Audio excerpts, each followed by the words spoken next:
Welcome to the world of science fiction Neon's Alien. Don't forget to like, subscribe, and tap the notification bell so you never miss a new story from Neon's Alien universe. The slave market was closing. Alien traders shouted prices, pulled empty cages back onto their ships, and counted their credits. The buyers were laughing, drinking, celebrating their new purchases. All the cages were empty now, except one. In the far corner of the auction yard, under the shadows of rusted metal beams, a girl sat alone. She was thin, too thin. Her skin was pale blue, her long black hair tangled and dirty. Her dress was torn and her feet were bare. Chains wrapped around her ankles. A broken tag hung from her neck. The number on the tag was scratched out. She had no name, no price, no voice, and no one wanted her. The auction master, a thick-skinned alien with sharp tusks, turned to his assistant. "Why is she still here?" "She's worthless," the assistant grunted. "Didn't speak, didn't move. Buyers said she was broken." "Useless," the master growled. "Throw her into the waste dump, or feed her to the cages." The assistant nodded. "Yes, master." But just as they turned to leave, someone spoke. "I'll take her." The voice was calm, firm, human. Everyone turned. A tall man in a dusty coat stepped forward. His hair was dark, his eyes sharp. He didn't wear rich robes or carry bodyguards, just a travel bag and a datapad in his hand. "Are you serious?" The auction master laughed. "That one's no good, she won't even stand." "I'll still take her," the human said. "Name your price." The auction master scoffed. "She's not worth 1 credit. Then I'll give you 10. The assistant looked confused. "Why would you pay?" But the auction master grinned. "10 it is. Take her. No returns." The man walked toward the girl. She didn't move. She didn't look at him. She just stared at the ground. He knelt in front of her. "My name is Raiden," he said softly. "I'm not here to hurt you." Still no reaction. He gently placed a warm cloth around her shoulders. She flinched. But she didn't. "Pull away." He looked at the chains, then at the auction master. "Key." The master tossed it without care. Raiden unlocked the cuffs and dropped them to the ground. The sound echoed across the yard. Some aliens watched with confused faces.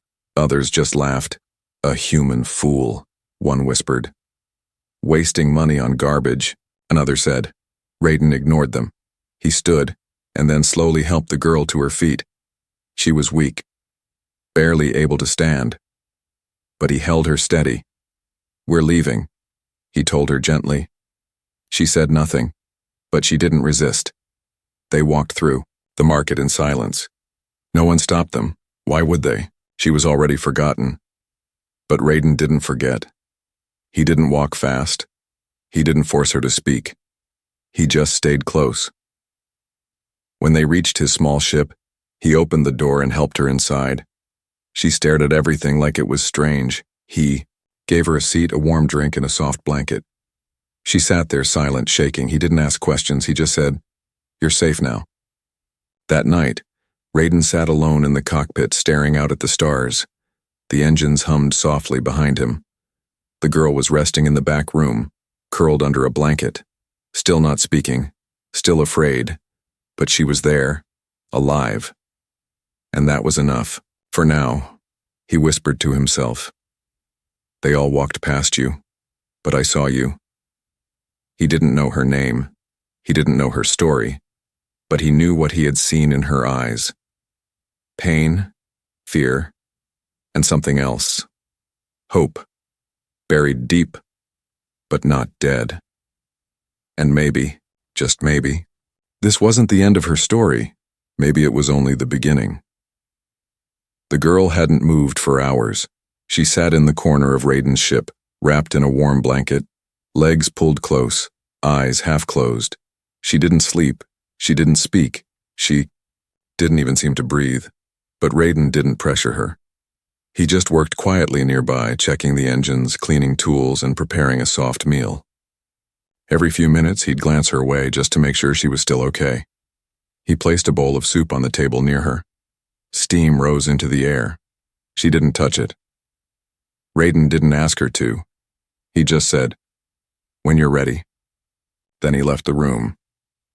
Outside the ship, the spaceport of Torak 4 was buzzing with activity. Dock workers shouted. Ships landed and took off. Creatures of every shape and color moved between stalls. Raiden stepped out to grab supplies. As he passed, a group of alien mechanics, one of them smirked. "Hey, human, heard you picked up the junk girl." Raiden kept walking. Another laughed. "Why would anyone pay credits for that thing? She can't even talk." Raiden stopped, turned, and looked the alien in the eyes. "She's not a thing." Then he walked away without another word. Back on the ship, the girl stared at the soup again. Her stomach growled softly. Her hands were still shaking, but she reached out, slowly, as if someone might slap her hand away. She touched the edge of the bowl. It was warm, real. She pulled it closer, took a small sip. Her eyes widened, just a little. It tasted good. She finished the bowl in quiet, careful sips. Then for the first time she looked around the room, not like a cornered animal, but like a person waking up. Raiden returned with a small bag of fruit and parts. He saw the empty bowl and smiled. "Glad you liked it," he said. The girl looked down. He didn't expect a reply, and didn't need one. Later, he brought her clean clothes, simple and soft. She didn't change in front of him, but he heard her moving in the back room. When she returned, she looked like someone entirely new, still thin, still quiet, but standing straighter now, more human than ghost. Raiden sat across from her and asked, "Do you remember your name?" She shook her head. He nodded. "That's okay." He tapped his chest. "I'm Raiden." He pointed to her. "You can choose your name when you're ready." She stared at him. No fear in her eyes now, just confusion, as if she couldn't understand why he was being kind. Later that night, as the ship rose into the sky, she stood behind him in the cockpit, watching the stars. She had never seen them like this, from the front, not the bottom. Raiden spoke softly. "You've never flown before, have you?" She didn't answer, but she stepped closer. He handed her a small stuffed blanket. "I found this in storage. It's old, but still warm." She took it, carefully, held it to her chest, and whispered the first word since she came aboard. "Thank you." Raiden turned, surprised, but he didn't say anything. He just nodded once, then looked back out at the stars. Somewhere in the port below, the auction master received a call. "The human bought her?" a voice asked on the screen. "Yes," the master replied. "Foolish. She wasn't supposed to leave," the voice growled. "She's defective. Too late now. Then follow them, track the ship, and next time, we'll erase the mistake." Back in the ship, Raiden adjusted course. The girl, still without a name, sat quietly beside him now, not speaking, but not afraid. Not anymore. And as the stars stretched in front of them like rivers of light, the girl no one wanted began to feel something new, a whisper deep in her chest, not pain, not fear, but something small and growing, hope. The ship drifted through quiet space. No alarms, no shouting, no cages, just stars. And silence. The girl, still nameless, sat near the window every morning. She stared out as if searching for something far away. A memory, a past, a version of herself she'd lost long ago. Raiden never rushed her, he let her be. But each day he invited her to join him. "Want to help with this wiring?" She didn't answer, but she walked over and watched. He smiled. "You don't have to know anything. Just hold the tool." She held it wrong. He didn't correct her. He just gently moved her fingers, like teaching a child to write. By the end of the day, she had learned how to twist one screw properly. Only one. But Raiden clapped anyway.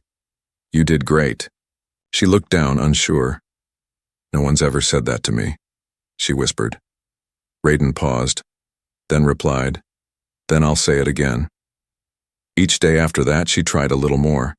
She dropped tools, got wires mixed up, Once, she spilled an entire coolant tray, but Raiden didn't raise his voice, didn't call her dumb, didn't say she was slow.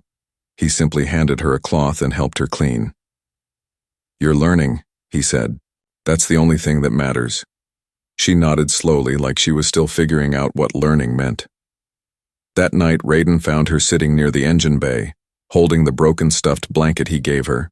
She looked up as he walked in. Can I fix this?" she asked, voice soft and cracked. He smiled. "Of course, I'll show you how." It was the first thing she asked for, ever. In the following days, her hands grew steadier.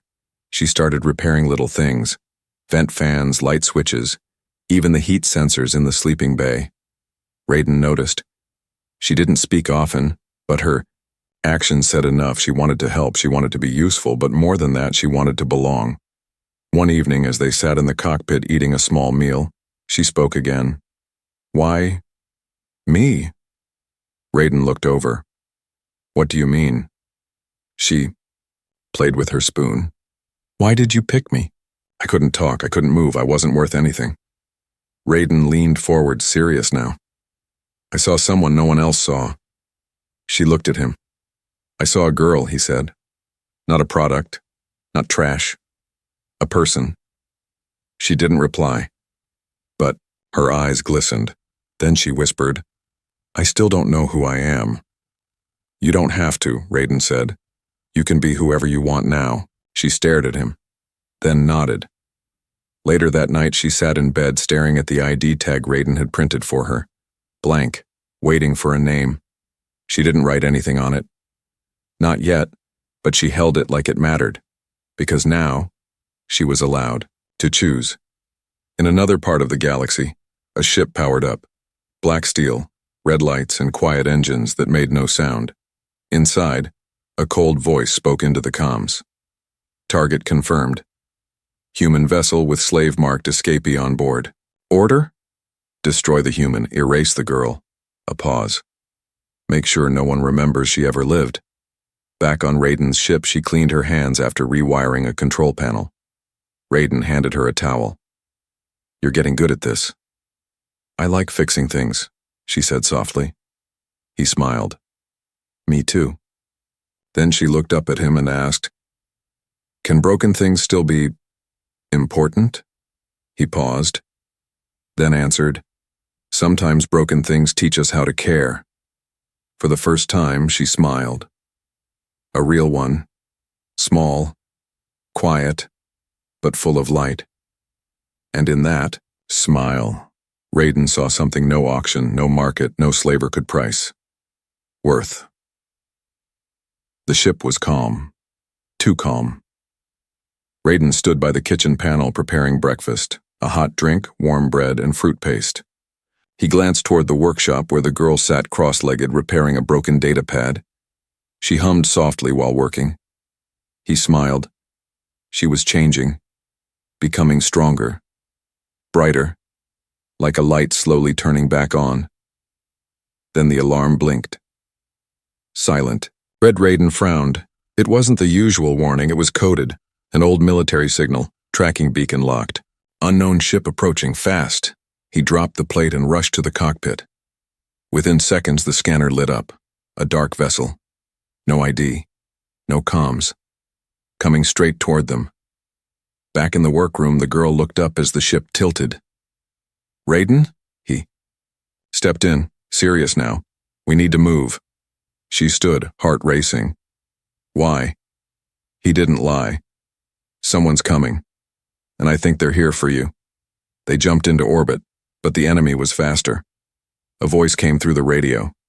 Cold, sharp, mechanical. "This is Retrieval Unit 7. Return the asset or be neutralized." Raiden hit the mute. "Asset?" he muttered. "She's a person." The girl stood behind him, silent, shaking, her hands balled into fists. She had heard that voice before. Years ago. That was the voice that ordered the collar around her neck, the voice that called her it. Raiden looked back. "They won't get you, I promise." She stared at the floor. "They used to say I was a failure, not good enough, that no one would want me. Raiden's jaw tightened. They were wrong. She looked up. Why do they want me now? Because now you're free, and they hate that. The enemy ship opened fire. Raiden spun the controls hard, dodging blasts. The girl fell, caught herself, then ran to the weapon panel. Her fingers hovered over it.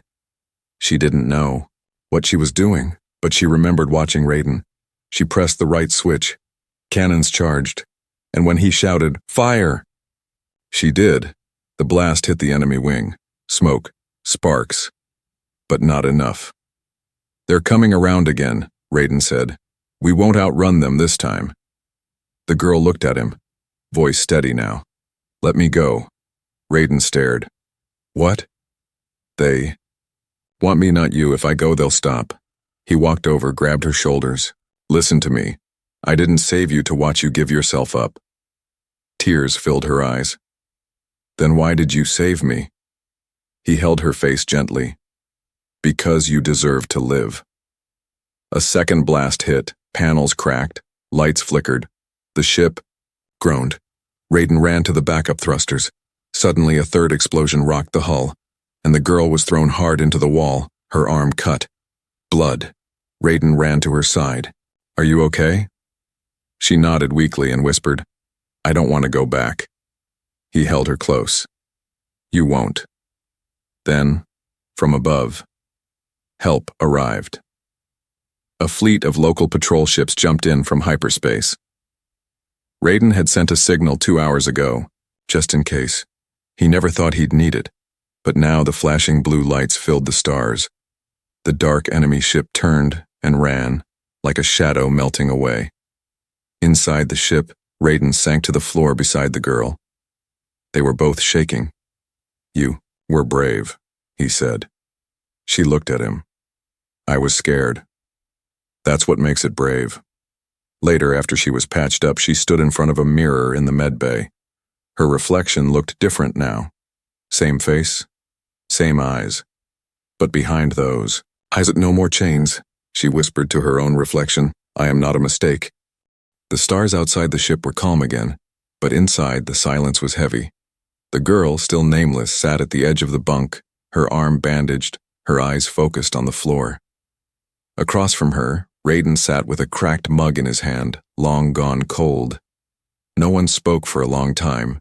Then finally, in the softest voice she had ever used, she asked, "Why did you save me?" Raiden looked up. Not surprised. Just thoughtful. He leaned forward, placed the mug down.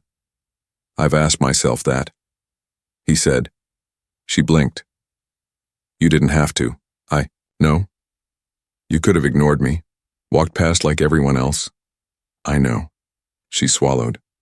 "So why?" Raiden looked at her, really looked, at the scar above her eye, at the way she still flinched at loud sounds, at the way she had started to come alive again. He took a slow breath. "I think because I saw myself in you." She frowned. "You?" He nodded. "I know what it's like to feel unwanted, thrown away." He paused. "My parents left me at a refugee station during a war. I was 5, no one came back." She didn't speak, but her eyes widened slightly. "I was passed between ships, fed, clothed, but never chosen. Just processed." He leaned, back staring at the ceiling now, "until a cargo pilot found me, taught me how to fix things, let me stay on his ship, no conditions, no questions." She asked, "Why?" Raiden smiled gently. "Because someone once saved him." She sat quietly, absorbing the words. Raiden looked at her again. "You don't owe me anything," he said. She shook her head. "But I want to understand." He nodded. "I didn't pick you because I felt sorry for you. I picked you because I saw someone worth saving." She bit her lip. "I didn't even speak. You didn't need to. I couldn't do anything. You're doing things now." She looked at her bandaged hand and whispered, "I was afraid I'd always be broken." Raiden stood and walked to her. He knelt beside her and said gently, "You're not broken. You're rebuilding. That night she didn't sleep in the corner. She slept in the bunk. The blanket pulled up to her chin, one hand resting on her ID card. It was still blank. But tomorrow, she would write her name. She didn't know what it would be yet. But she knew one thing for sure. It would be hers. Back in the cockpit, Raiden recorded a log. Targeted by a slaver cell. Confirmed they were after her. We survived. She's safe. But I think I need her here as much as she needs me. The next morning, Raiden found her at the workbench. She had taken apart a broken sensor chip and reassembled it, perfectly. He blinked. That's better than I could have done, she smiled softly. I think I like fixing things, she said, like they deserve a second chance. Raiden nodded slowly. Yeah, they do. She looked at him, eyes steady now. Thank you, she said.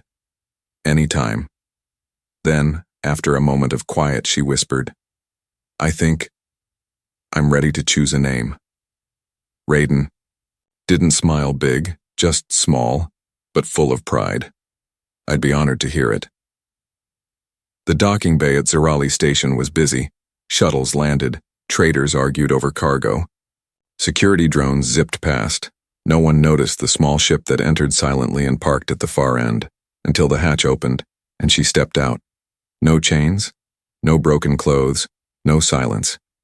She wore a simple dark blue uniform with a small silver badge over her heart. The name engraved on it, Lysa, Engineer's Assistant, Starship Tempest. Yes, she had chosen a name, Lisa, and now everyone would know it. Raiden followed behind her, a small toolbox slung over his shoulder. They were here for parts, but it wasn't the ship that needed repairs anymore. It was her past, and she was fixing it, one step at a time. As they walked through the market, alien eyes followed them. Some recognized her, some whispered, That's the junk slave. She's working. For a human now, she was worthless. Raiden noticed but didn't say a word. He didn't need to. Because Lisa, who once stared only at the floor, now met every stare head-on. She didn't flinch, didn't hide. She walked beside Raiden with quiet confidence.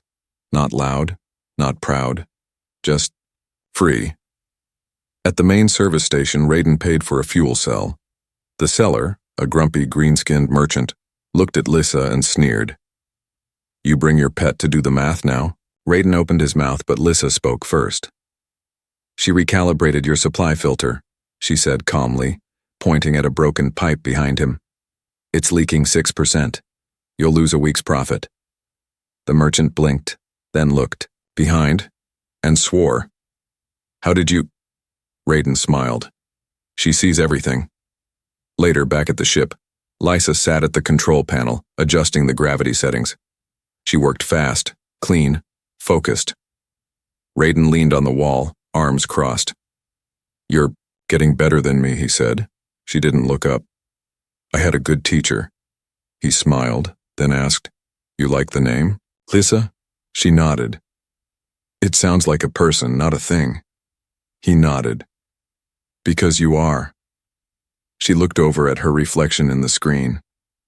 I don't know who I was supposed to be, she said, but I know who I want to be now. Who's that? She turned back. Someone no one can sell. Someone no one can silence. Just then, the ship's comms lit up. An incoming message. Raiden opened it. A colony station on the edge of the frontier had requested emergency repair assistance. Broken shields, power grid failing, civilian lives at risk. Raiden turned to Lisa. What do you think? She stood up and walked to the console, typed fast, studied the specs, then looked at him. We can do it. He raised a brow. We? She smirked. You're not going without your engineer. As the ship lifted off, Raiden entered the log. Assistant, Lisa, now handling diagnostics and field comms. She's not a slave, not broken. She's the reason this ship still flies. And maybe the reason he still did too. Out in the stars, Lisa looked through the front window. The stars weren't frightening anymore. They were wide, full of chances. She touched the badge on her chest. Her name, her choice, her voice. Once, they mocked her. Now, they had to make way for her. The mission was complete. The colony had lights again. The power grid was repaired. The children no longer shivered in the cold, and it was Lissa, once called broken and worthless, who fixed the failing systems no one else could. She sat at the edge of the supply crate, wiping sweat from her brow. Raiden walked up behind her, 2 cups of water in hand. He offered one. "You didn't just fix their power, you saved them." Lysa took the cup, smiling softly. "Feels good. To matter." Raiden nodded. "You always did." Later, as they prepared to leave, the colony leader approached. She looked at Lisa's badge, then at her. "You served well," the leader said. "Is she your assistant?" Raiden opened his mouth, but Lissa answered first. "No," she said. "I'm his partner." Raiden turned surprised, then smiled. "Yeah, she is." The stars shimmered like glass as they flew through space again. Raiden stood at the control panel. Lissa sat beside him, her fingers tapping lightly on the nav console. It was quiet, but peaceful. He looked at her, and finally asked what had been sitting in his heart for weeks. "Do you ever wonder what would have happened if I hadn't been there that day?" Lissa didn't answer right away. Then she said, "Sometimes." She turned toward him. "But mostly, I think about what's happened since that day." She smiled. "I chose my name. I learned how to repair engines. I saw a nebula. I helped save a village." She looked at her hands. "And I stopped being afraid of myself." Raiden leaned back. "You've come far." She nodded. "Because someone believed in me." He looked away for a second. Then said softly, "Truth is, I think I was the one saved." Lissa tilted her head. "What do you mean?" "I was drifting before I met you," he said. "Just fixing things, flying around, never really living." He met her eyes. "You gave me a reason." She blinked. "Me?" "You." He chuckled lightly. "Crazy, huh? The girl no one wanted." She finished the sentence with him. "Became everything." Later that night, Lissa stood alone in the ship's main room. She reached into a drawer and pulled out her old ID tag, the one Raiden had printed long ago. Blank. She now held a marker. She wrote on the back, Lissa Orion, her choice, her name, and, maybe if she dared to dream, her family. Raiden didn't see it until days later, when he was refueling the ship and noticed her badge had changed. "Orion?" he asked, pointing to it. She blushed slightly. "You gave me your ship, your trust, your time." She paused. "I guess I wanted your name too." Raiden stood quietly, then smiled. "Well," he said, "it suits you." Sometime later, when they docked at a quiet moon to rest, a traveler asked Raiden, "Is that your crew?" He looked over at Lissa. She was laughing with local children, teaching them how to make a toy float using a magnet. Raiden smiled, eyes warm. "No," he said, "she's my reason." And across the galaxy, whispers spread, of a human who saved a slave no one wanted, of a girl who became a symbol of second chances, of 2 souls who found more than freedom in each other. They found family.